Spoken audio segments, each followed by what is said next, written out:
I'm working on my my 240D Mercedes.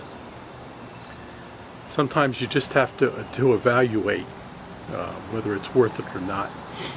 Well, let me show you. I have the car up on jack stands, and looking forward, it's the right rear wheel that I'll be showing. Well, that's the rotor, the brake rotor. That's where the wheel bolts on. And that's the brake caliper. The pads are inside there. You can see the rust. It's pretty extensive. Got a little rust here at the end of the box beam. Forms the side of the car. The wheel well here, that rust is a little more serious than I thought on the bottom here. But I don't think it's beyond repair. There's enough left to weld on. I think if you were to take this out, whoops, look at all the rust falling out, that you could get on the inside and clean it up. Trailing arm, which if you look on the bottom, you can see is quite rusted.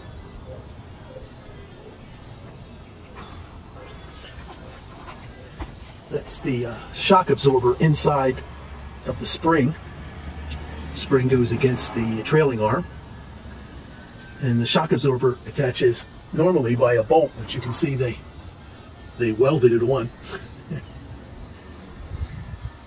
because the mount had rusted out. There's the drive axle, which comes from the differential. This is independent rear wheel suspension, so you have a joint there that allows it to flex. The differential itself is fixed to the car. So this whole assembly goes up and down against the spring, pivoting on the trailing arm. This bar here keeps it aligned with the same assembly on the other side. That's the rear door, and I'm looking inside the passenger compartment, and that there is where the shock absorbers are mounted inside the car. And you can look down in there, and you're looking down at the spring from above. So to get the shock absorber out, you loosen this bolt, and the bolts below, which are actually welded now from the last guy, and then I think you push the shock absorber stem down and lift the whole assembly out through here. So it's quite a problem. Should I go ahead and grind off the shock absorber down there? I have to get underneath the car there to do it, and remove the shock, and then compress the spring and remove this part here. All this has to be removed, and then remove the trailing arm and weld it. Or should I try to weld it in situ? That's Latin for in place. I'm leaning towards in situ because this is like a couple of days work. You just have to decide sometimes. All right, let me get some shots as I go along here and show my progress, and I can show more damage. Oh, let me explain right here. This looks really bad, and it kind of is. There's a lot of rust there, and it's completely rusted through. But one plate right here, I think, would fix that. It's just not that hard to weld a plate on there. Take a little patience in cleaning up the metal and getting rid of the rust, but it's just not that hard. The hardest part actually is getting the bottom coat off so you don't catch the car on fire. It is close to the gas tank, which is basically right up there. And I wouldn't be doing this at all on a gasoline car. It'll just blow up on you. Looking forward, right side of the car. Another view of the suspension. As you can see,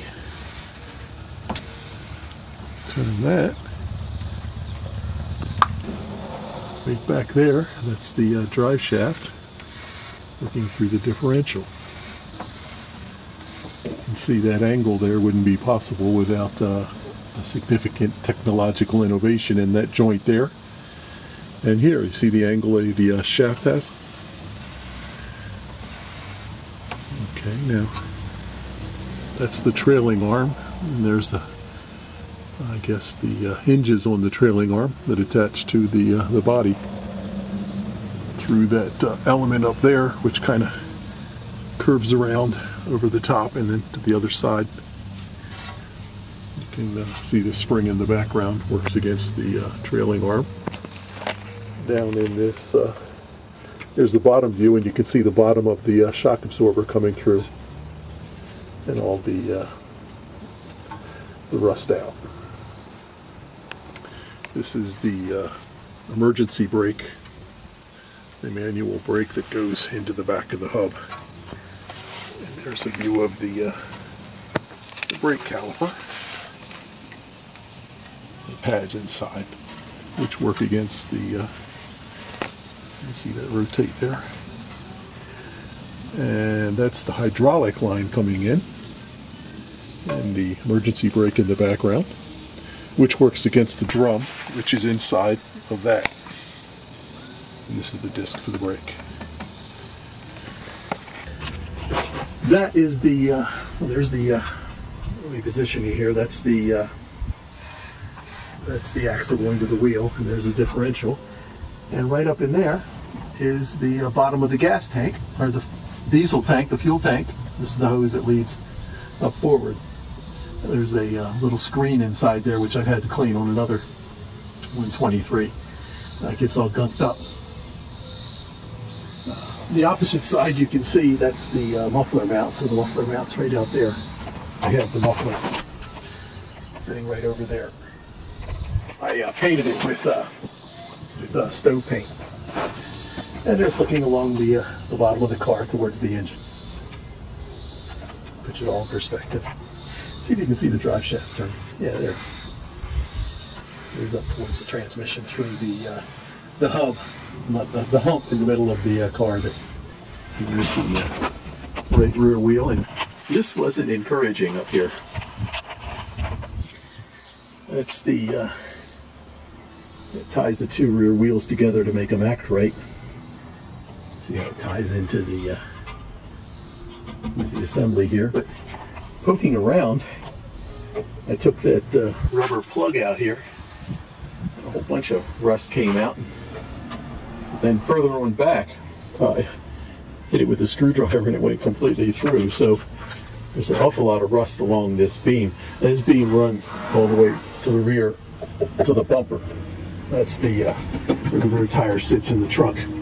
That's kind of an important beam.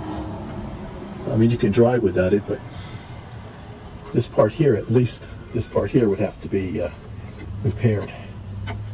A lot of rust in there.